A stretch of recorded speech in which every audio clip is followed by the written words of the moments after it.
Hey everyone, and welcome to AMC Movie Talk for movie fans.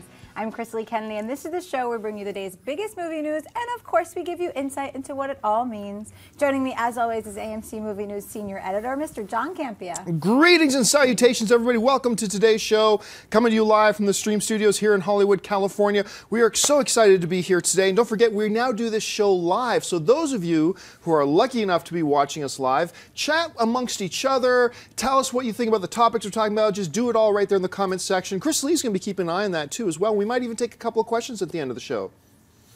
Also joining us from AMC, our very own production manager, Mr. Dennison. Hey everyone, I'm excited. We're going to talk about Runner. Oh wait, no, we're not talking about Runner today. And we also have joining us, director of the upcoming film, The Death of Superman Lives, What Happened, Mr. John Schnepp. Hey, what's up, Chris Lee? She's in this little tiny blue box, like kind of like a Sandra away. Bullock gravity box. Like she's just in this tiny little thing all somewhere, 3D. off in space. Yeah, she's kind of always rotating, so you see her hair move around. It's weird. How's it going? They didn't like my opinion on movies, so they put me in the timeout chair. That's right. All right. This weekend, the new Sandra Bullock, George Clooney film Gravity opened in AMC theaters everywhere to huge critic, fan, and box office success. Gravity broke the box office record for biggest October opening weekend, taking in over $55 million domestically, beating out the former record holder, Paranormal Activity 3. It also marks the biggest opening of Sandra Bullock's and George Clooney's careers. Bullock's last best was the opening for The Heat, which took $39 million on its opening weekend, and George Clooney's former best was Batman and Robin, which took $42.9 million. As far as the critics go, Gravity is holding on an astounding 98% rating on Rotten Tomatoes with a 90% audience rating. John, what do you think of Gravity and its success this weekend? Well, I mean, first of all, talking about, these are some pretty big numbers. I mean, biggest October opening of all time, biggest thing for Sandra Bullock, biggest opening for George Clooney. I heard George Clooney this weekend tell an amazing story because he hurt himself filming Gravity. And they asked him, well, was this physically the most painful movie you had to do? He goes, no, I mean, there was a perfect storm. We had to do a lot of stuff there and got hurt. But he said, I think the most painful was Batman and Robin in that skin tights. But also, I think it was the most painful for the audience, he said, which I thought was pretty funny. Gravity, congratulations. I mean, well-deserved. It is a fun, intense. I mean, I had a lot of people tweeting me and Facebooking me this weekend saying, John, please talk about Gravity. Please talk about Gravity. It is one hell of a theatrical experience. It's intense. It's exciting. I would highly recommend it to anybody. And I'm saying all this great, glorious stuff because I do have one criticism about the film. And one only. I love the film. I'm going to see it 2 or 3 more times. I recommend everybody go out and see it. My one observation, without giving any spoilers away, about the film is this, and you guys have both seen it. I wonder if you'll agree or disagree with me. The movie as a whole, already understanding I said all these fantastic things about it, it almost didn't feel like a movie. It felt like the third act of a movie. You know, because you find out in the movie, this isn't a spoiler, you can read this in the synopsis, that something goes wrong on a Russian space station that gets destroyed on a Russian satellite, and it causes all this debris, right? And then, you know, the Sandra Bullock, George Clooney, there's this big race to survive. And it almost felt to me like the third part of a movie where George Clooney and Sandra Bullock go to this Russian space station to investigate some strange happenings up there, only to find out there's this plot going on, and then they defeat the bad guy, and in the process of defeating the bad guy, the space station blows up, which starts a chain of events that we then see in Gravity, right? Because there's not really a story to the movie. There's not really a narrative. It feels, don't get mad at me for saying this, it kind of feels a little bit like a Michael Bay film in some ways, but masterfully done. Masterfully done. I loved it. Super intense. These are great numbers, especially for an October opening. And really, when you think about the career Sandra Bullock and George Clooney have had, it's outstanding. You just saw Gravity recently, Schnepp. What do you think about his success here and about the film overall? Well, I'm very happy with this, the success of Gravity. I said a few weeks ago I thought it was going to be a big hit. I didn't think it was going to be this big of a hit. So I'm really excited that, number one, an outer space film. Like, it's not science fiction. It doesn't have aliens in it, you know, but it's... Spoiler. Spoiler. Aliens show up at the end, guys. Just ruined it for you. And it's in 3D. And it's in IMAX, too. But I think it's like a tour de force of not only special effects and modern technology and the use of it in film, but just filmmaking in general. Karan, the director, does some things that I've never seen done before, let alone the opening 22-minute no-cut shot. It's all one continuous flowing shot. It's a beautiful film. It's the closest you'll ever get to being in outer space. Yeah. This is the closest you'll ever get to floating in outer space without any of the, death, fear, oxygen. Some people leave the theater all woozy, but that's about it.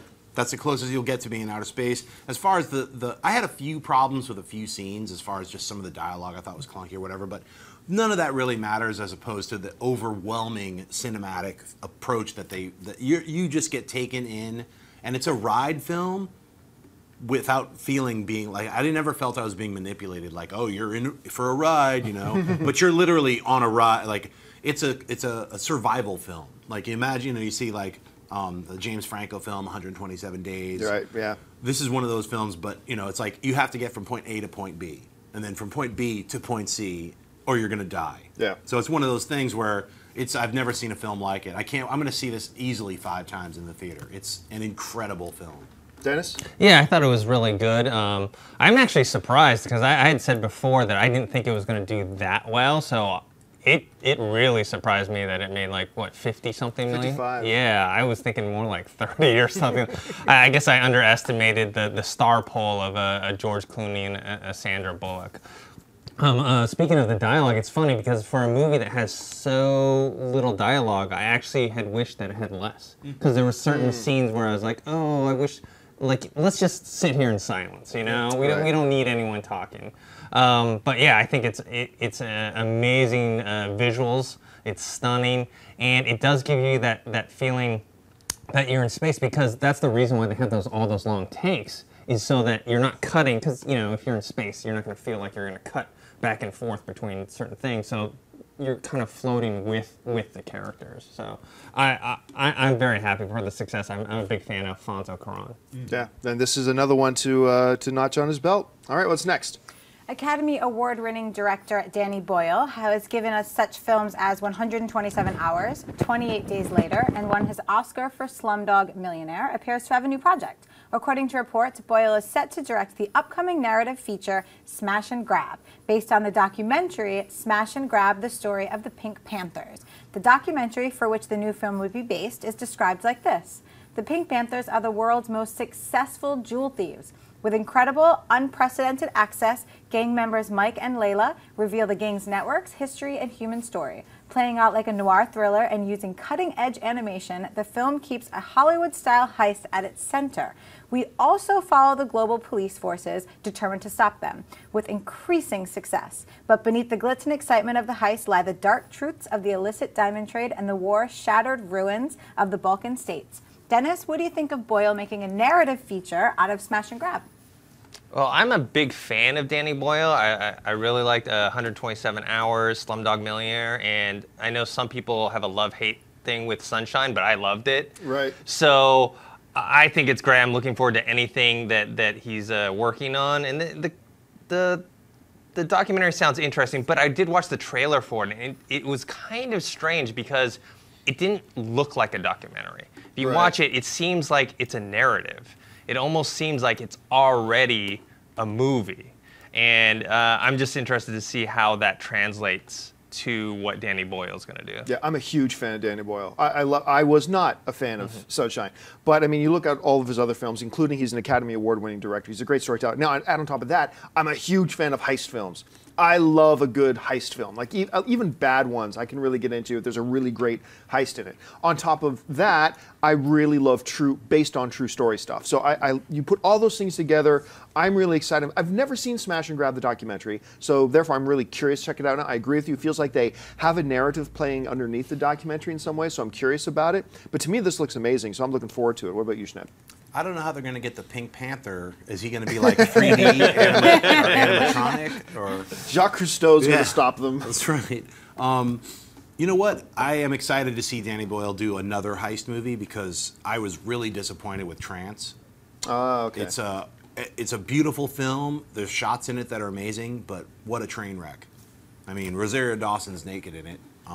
There's a few things that you could say are awesome about it, but that's on the checkbox. Yeah. Literally, you should be renting it now, and then just kind of fast forward through some stuff, like most of the film. But like all of his other films, I love. Trainspotting, every single other one of his films, including Sunshine, I'm a big fan of. Trance was really disappointing. So I almost feel like he's doing another heist movie because maybe he himself is disappointed in his other heist movie. He's like, how do I do a better heist movie? This one's about art. Let's just forget about that. Pink Panther. Yeah. So I'm going to see it. I'm for it. All right, folks, well, listen, we've reached that part of the show called Buy and Sell. Here's how this works. In front of her, Chris Lee's got a few other items in the world of movie news. She's going to run them down, and then Schnepp, Dennis, and I are simply going to say whether we buy it or sell it. So, Chris Lee, what do we have? The first official trailer for the new film Out of the Furnace has just hit the web. The film stars Christian Bale, Woody Harrelson, Casey Affleck, Forrest Whitaker, William Dafoe, Zoe Saldana, and Sam Shepard. The film is described as a gripping and gritty drama about family, fate, circumstance, and justice. Russell Bays, played by Christian Bale, has a rough life. He works a dead-end blue-collar job at the local steel mill by day and cares for his terminally ill father by night. When Russell's brother Rodney, played by Casey Affleck, returns home from serving time in Iraq, he gets lured into one of the most ruthless crime rings in the Northeast and mysteriously disappears. The police fail to crack the case, so with nothing left to lose, Russell takes matters into his own hands, putting his life on the line to seek justice for his brother. Out of the Furnace hits AMC theaters on December 6th. Schnepp, buy or sell this first trailer for Out of the Furnace? I'm going to buy it. I think it looks great. I mean, really the only thing that bothered me was that song, the Neil Young remake. I was just like, please get through the song. But everything else looks great. Once again, sometimes these trailers show just a little bit too much, I feel. So that's one of my only concerns. Like, I don't want to see the entire movie when I see a trailer. But that's typical right now of how trailers are being made. Other than that, it's got an incredible cast, Woody Harrelson. I mean, everybody who's in it looks like they're on point. So, and look, I'm going to buy it. Dennis? I love the cast. It looks great. Scott Cooper directed it, who did Crazy Heart. Yep. They got Jeff Bridges' his Oscar. Yeah. But originally I was going to buy it. I'm going to have to sell it because there's actually a trailer before it that shows less that I like more and also has a better song to me, which was Pearl Jam's Release. And I'm a big Pearl Jam fan, so I like that song. You don't like Keep Me Hurting. So I sell it on that. I'm still looking forward to the movie. Keep me searching. I'm going to buy this trailer. I thought it was really great. I thought it was pretty intense. And you know what? I've given up thinking that trailers show me too much. Here's why. There are some trailers that do give away too much. But I found sometimes I see a trailer and I go, damn it, I just feel like that trailer just showed me the whole movie. And then I watch the movie and realize, oh, it didn't really show me the whole movie. And I found that's happening to me more and more. So no longer do I worry about if trailers show me too much because I just don't know. But I do find it ironic that the next Batman's brother is playing the last Batman's brother. I just blew your mind there for a second. Think about that for a second. But no, you're right. I'm so glad you brought up Scott Cooper because he did, like... Crazy Heart was such an underappreciated film. Not enough people saw it. I thought it was such a solid film, and it is one. Some people said, "Oh, Jeff Bridges just got the Oscar because they thought he was due." No, he deserved an Oscar for that, and I thought Cooper did a brilliant job directing him in it. So you take this cast, add that director, yeah, it's a buy. Comedic actress Kathryn Hahn, probably best known for her supporting roles in films like Anchorman and Step Brothers, has just joined the cast of the upcoming Brad Bird film Tomorrowland. Hahn is said to be playing a character named Ursula in what is described as a funny scene-stealing role. Bound by a shared destiny, a bright, optimistic teen bursting with scientific curiosity, and a former boy genius inventor jaded by disillusionment embark on a danger-filled mission to unearth the secrets of an enigmatic place, sorry about that guys, somewhere in time, and place that exists in their collective memory as Tomorrowland.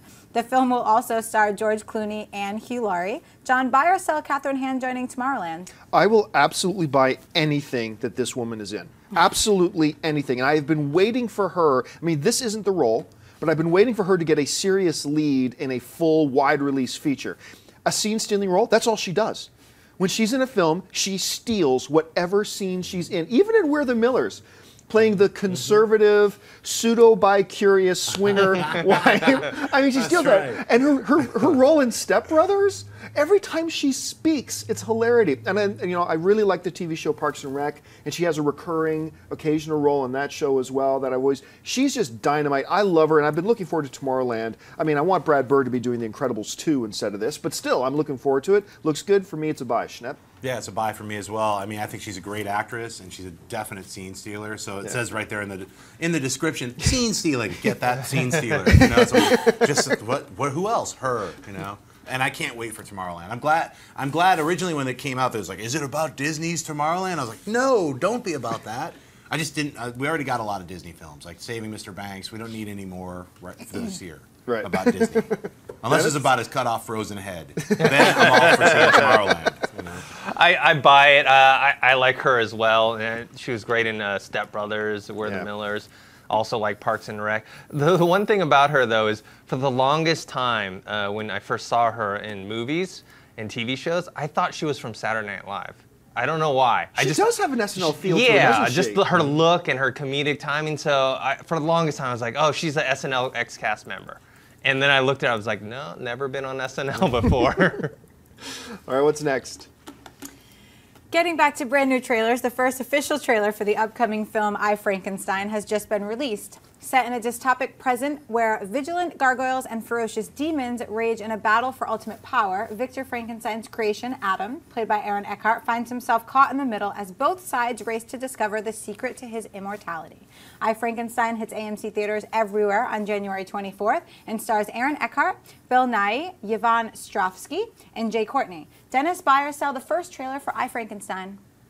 I have to sell it. Even though the trailer wasn't as bad as I thought it was going to be, I just still, I'm not buying into this idea of this, he's like supposed to be this ugly Frankenstein monster, but it's just basically Aaron Eckhart with a few little scars on his face. He's dreamy. So I'm still not sold on it. It looks, I know it's from the producers of Underworld, but it really looks a lot like Underworld. Yeah, Schnepp. He heals up really quick. It's like Wolverine or something. Yeah, I really felt like I was watching Underworld Part 8, you know, with the Frankenstein just chucked in. Oh, they're not vampires, they're gargoyles, and they all have like the same kind of like jumpy Sith weird knives and stuff. I mean, granted, it's from the guy who created the Underworld series, Kevin Grievous. He's a great guy. I mean, I think this is an interesting take on Frankenstein. Unfortunately, I feel just from this trailer, I'm going to have to sell it because it just feels like it's too close and similar. They even have Bill Nighy in it. Yeah. I mean, it's like, you know, oh, the King Vampire, what's he, Van Helsing now? You know, so, but it's like he's all got the blue light on him and everything. I need to see another trailer, and hopefully they do something a little bit more about like why is this Frankenstein different than every other Frankenstein, other than him being immortal and played by Two-Face. You know? Okay, look, first of all, it is never a mistake to have Bill Nighy in anything. Okay, let's get that out of the way. But you're right. It feels, I got to sell this trailer, and I do sell the trailer, and it does feel an awful lot like, instead of vampires and werewolves, it's demons and gargoyles in a you know, an immortal battle that stretches across the ages. Okay, yeah, that sounds familiar. Aaron Eckhart may be a slightly better looking Kate Beckinsale. He's a very pretty man. He's a very pretty man. But he doesn't look like he's been put together by the parts of a bunch of other corpses. Right. But still, I'm going to say this. As much as I sell the trailer, I'm not big on the trailer. I didn't like the visual effects. I hope they're still rough. I hope they're going to look better than they did in the trailer. Even though all that, I can't help it. I'm looking forward to the movie. I want to see it, but yeah, it's not a great trailer.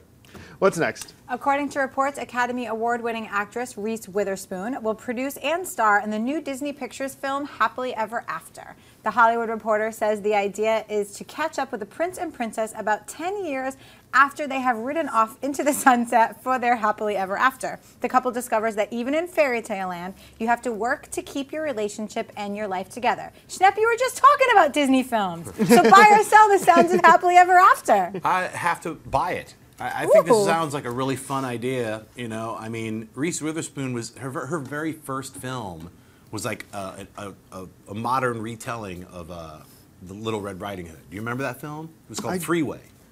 No. Was that her first? It's her first. Wow. At least to me, I think it's her first film. She might have been in like a Disney show or something before that. But this looks like it's going to be a really fun comedy because it's like taking that whole idea of like skip it off the happily ever after. You know, oh, they're married, and then 10 years later, bickering, weirdness. You forgot to get the tomatoes. Like like riding on a weird pumpkin back to the magical troll grocery store, whatever it's going to be. I just think it sounds it's ripe with humor. So. Dennis? So I'm going to cheat on this one. I'm going to buy it if it's marketed towards a younger set and maybe a teenage set. I'm going to sell it if it's towards adults. And the reason why is because I feel like adults already know that relationships are hard. We don't need to see a movie about it. We know.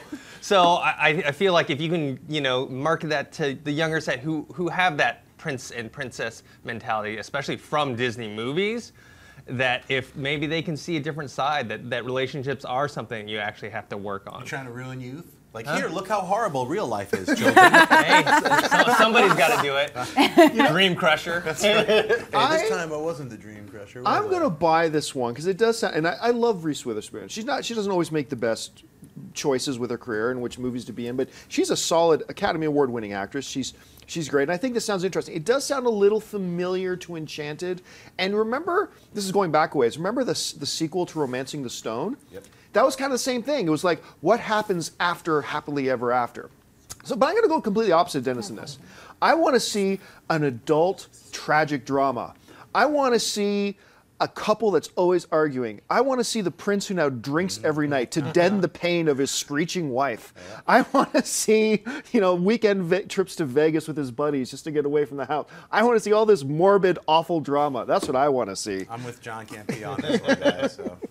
All right, folks, listen, we've reached that part of the show called Mailbag. Listen, if you've got a topic or a question you would like us to address on the show, you can email us anytime at amcmovietalk@gmail.com. Now, I need to emphasize this again. We only have time to answer like 1 or 2 of them every show, and then we answer a few of them on the weekend, but we do get over 1,000 emails a week. So please don't be offended if we don't get around to yours. But send them in, keep trying. So Chris Lee's got a few questions pulled out of the mailbag. Chris Lee, what do we got? Can I preemptively say I didn't pick this question? I need to preemptively say that I didn't pick this question today. Michael Miller writes, hey guys, love your show. With the disappointing results of Runner Runner in international markets and the generally poor reviews in the US, do you think that Warner Brothers will reconsider their decision to cast Ben Affleck as Batman? It is shocking, actually, how many people asked me this question this week. I literally, between Twitter and Facebook and the mailbag, I probably had at least 50 people message me and say, hey, do you think with the, in different, phrased differently, hey, do you think with the failure of Runner Runner, do you think this didn't do well, do you think, ultimately the end of the question was, do you think now that Warner Brothers should reconsider using Ben Affleck? I want to bring up a couple things, though, when talking about Runner Runner. Number one, Dennis and I have been talking about this film for a while, and while I was looking forward to seeing it, because it's a poker-themed movie and I'm into poker, but while I was looking forward to seeing it, Dennis and I have off-camera, behind the scenes, been saying to each other, yeah, this movie ain't going to do well. This movie is not a movie with broad appeal and blah, blah, blah. But the other problem to me was the fact that this is not a Ben Affleck film. Ben Affleck, I don't even think is the 3rd biggest character in the film. He's not the main guy. This is Justin Timberlake's film. And Justin Timberlake, as big of a fan, I talk about this all the time, I'm a huge Timberlake fan right here. But the guy can't act. And he shouldn't be leading films. Let's look for a second, shall we, at the last 3 films that Justin Timberlake has led, has been like one of the main guys in it, okay? There was Trouble with the Curve, In Time, and Friends with Benefits. Now, Friends with Benefits is the biggest grossing movie of those, having made $55 million.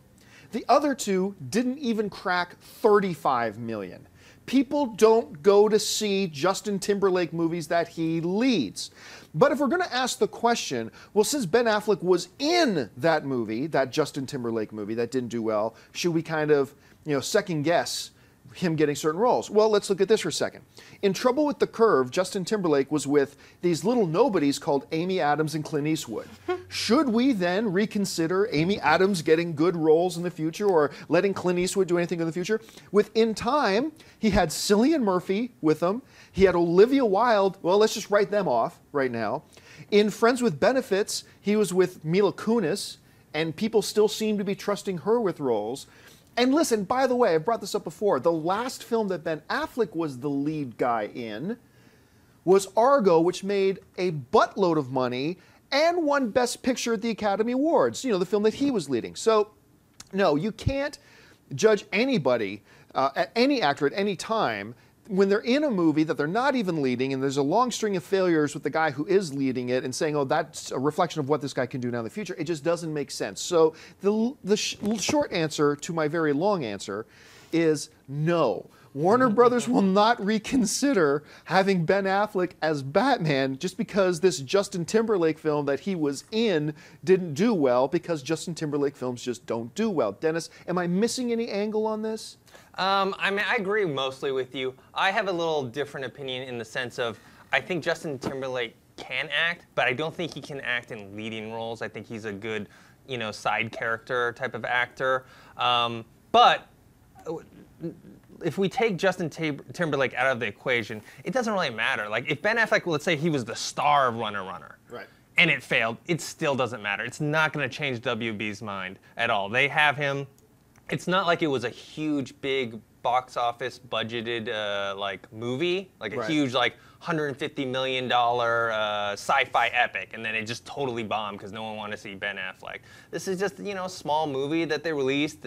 They released it against Gravity, and they kind of knew it wasn't going to do that well. Yeah, That's actually, my opinion. Schnepp, you brought up that Gravity plays in the equation. Yeah, I mean, they came out against a film that has two giant stars, and also just the campaign that Gravity took over the last few months was an incredible campaign. Some of the trailers were completely silent. Some of them were big, bombastic shots with epic score. And I think they really played up the whole idea of like floating in outer space, the fear of that, without making it some kind of like, Jaws or, like a paranormal thing, like some kind of, supernatural fear or, creature fear. It's just a general fear of like, I don't want to choke to death on the lack of oxygen while I'm floating in outer space with these two co-stars. I hope they survive. That kind of was driven through all the trailers, while Runner Runner is like just like it's a kind of a thriller, a fun thriller involving high stakes poker, and you have some fun actors in there. I don't see how it could compare. And then you have the Meatballs movie, Right. A bunch of weird strawberries are chasing you.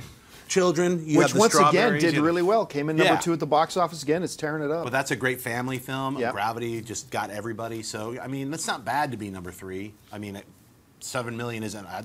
I'd take it as opposed to like what if they were like $2 million? You could imagine even worse. But I think they I heard earlier this morning I was on Deadline Hollywood and they said Louis C.K. is playing Batman because of Runner Runner. It's weird. They just recast it. They were like, we have no faith. Like, just drop Affleck.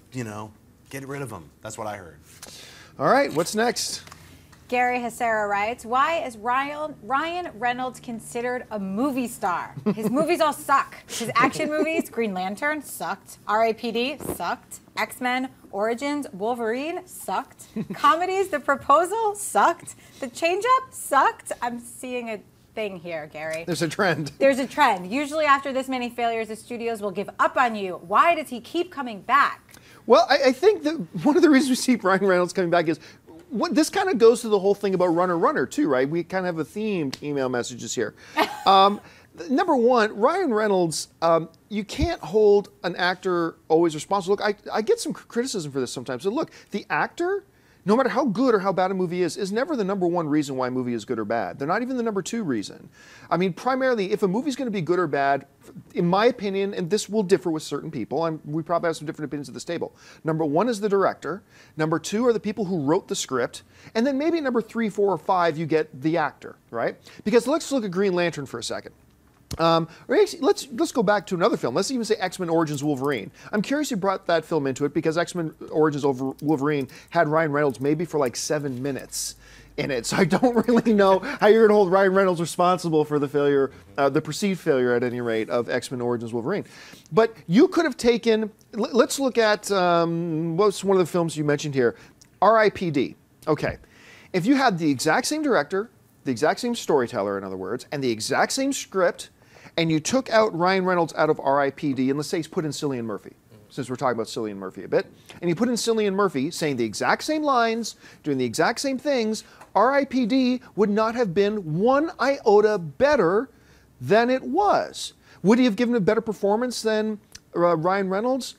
Depends on the type of movie. Because look, I still contend that Ryan Reynolds is a really good performer. Look, I actually liked The Proposal. I thought The Proposal was pretty funny. He was also, I believe, not everybody agrees, but I think Ryan Reynolds should have gotten an Academy Award nomination for his role in Definitely Maybe. I thought Definitely Maybe was a brilliant film, and I thought he was fantastic in it. I absolutely believe Ryan Reynolds absolutely should have gotten an Academy Award nomination for his performance in Buried. And if you haven't seen Buried, you absolutely must. This isn't going to sound great, but trust me, when you see it on the screen, it's amazing. The whole movie happens in a box. Ryan Reynolds wakes up having just been kidnapped, and he's buried in a coffin. And the entire movie takes place in that coffin. And as a performer, as an actor, carrying an entire movie when there's no other characters and it's just you in one confined environment, and to make an entire hour-and-a-half long movie feel engaging and compelling and all that, one of the most, it's just incredible. I was shocked he didn't get an Academy Award nomination for that. The basic bottom line is this: an actor can't make a bad movie good. All an actor can do is give the best performance they can to help the movie. And that's all they can do. And I think even a lot of the movies that Ryan Reynolds has been in that have been bad films, I've always thought Ryan Reynolds brings about as good of a performance as you can to those characters. I've said this for a long time.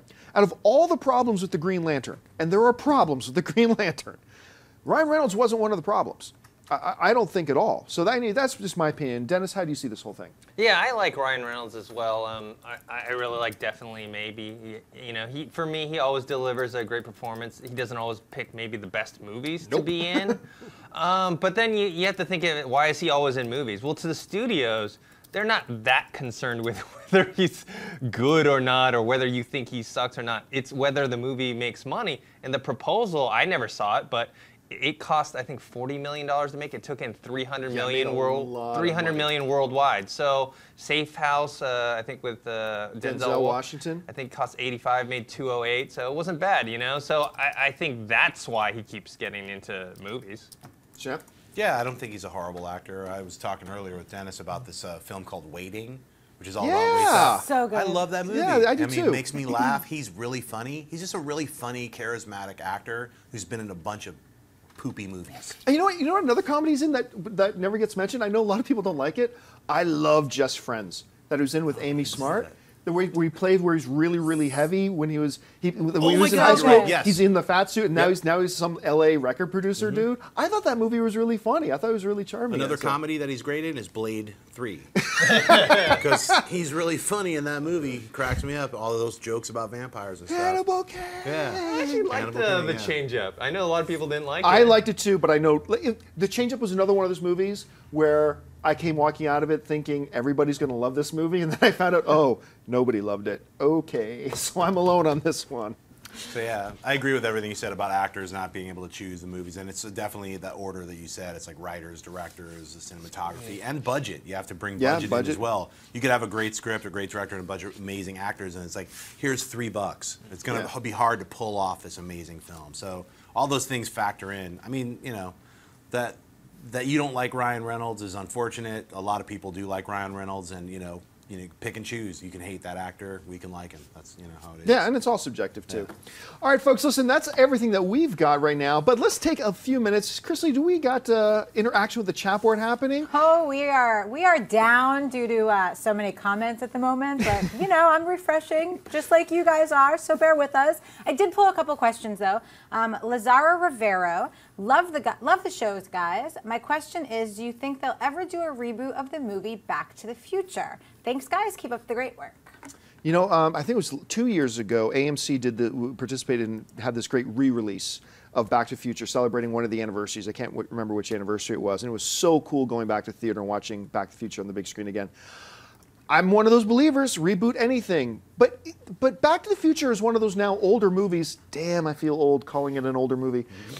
Is one of those older movies that I still feel like an awful lot of people have seen the original. I feel like almost everybody has still seen the original of Back to the Future, so I don't know if there's a need yet. But give it another 10 years, I'd be okay with stepping in and trying to retell the story again with modern visual effects and new performers and actors and changing the context a bit. I'd be okay with it, but instead of going back to the 1950s, maybe in 10 years he goes back to the 1980s for when his parents meet up. And once again, like I say about all remakes, if they do it and it sucks, who cares? We still have the brilliant original with Michael J. Fox, so it doesn't really matter. No downside. Anyway, would you be interested in a Back to the Future remake, whether it was done today, tomorrow, or 10 years from now? Yeah, I think they're going to do one. I think they should wait, though. I mean, they haven't even hit that 2015. We haven't hit 2015 yet, so you got to pass that first. You got to pass that. That way, you can start talking about, oh, this is the future and whatnot. Yeah, I think they will, and it possibly could be good. I don't think it will hit the heights of the original, because I just feel like it was like the right time at the right place, Right. But I think for a new generation, it might be good. I know some people like those Star Wars prequels. So, Schnepp, what about you? Well, I mean, you could go a bunch of different ways. Michael J. Fox can be in the reboot, and it's like a time rift. They'd be like, "Why'd you use a DeLorean?" a bunch of jokes about the old past, or we go with the, hey, go back to the 80s, go back to the 90s. Yeah, it's a formula. It's a successful movie that time travel never gets old. I'm sure they could reboot it in a fresh way. So. And just bring back Christopher Lloyd as Doc. Or his grandfather, I don't know. Okay, one more question. Okay, Matthew Borst writes, how awesome would Batman versus Superman be if Christopher Nolan wrote the script and then Zack Snyder shot the action? Mind blown. You know what? I am perfectly comfortable with a David Goyer written script. I mean, David Goyer wrote the Batman films with Nolan anyway, actually, and with Nolan's brother, with Jonathan Nolan as well. I don't think Christopher Nolan is the be-all, end-all when it comes to screenwriters. Don't get me wrong, that's no diss at all. He's amazing. But I'm totally comfortable with that. But you're right. Imagine getting a director like a Christopher Nolan or a Ben Affleck or a Danny Boyle, but then say, I'm handing off the director's chair to Zack Snyder when it comes to all the action sequences. That would be pretty intense. What do you guys think? I think it's a weird question. I mean, Christopher Nolan's even gone on record to saying he doesn't like comic books. So it's sort of like, I would hope that people are happy, like, hey, enjoy those 3 movies that Christopher Nolan did. Let him make his other films, which I find way more interesting. Inception, Memento. Those are actually the Christopher Nolan movies. Insomnia. Those are the movies I like better than all of his superhero movies. So, I mean, to me, I'd be like, that's a silly question. Let Goyer keep writing his stuff. That's what he's been doing. So, Dennis? While I like Zack Snyder and his action sequences, I'd rather see James Cameron do the action sequences. I mean, he's a master at that. So, I think it's a strange question. I mean, they're not going to have Christopher Nolan write the script, but I guess it's a good hypothetical that we can play around with.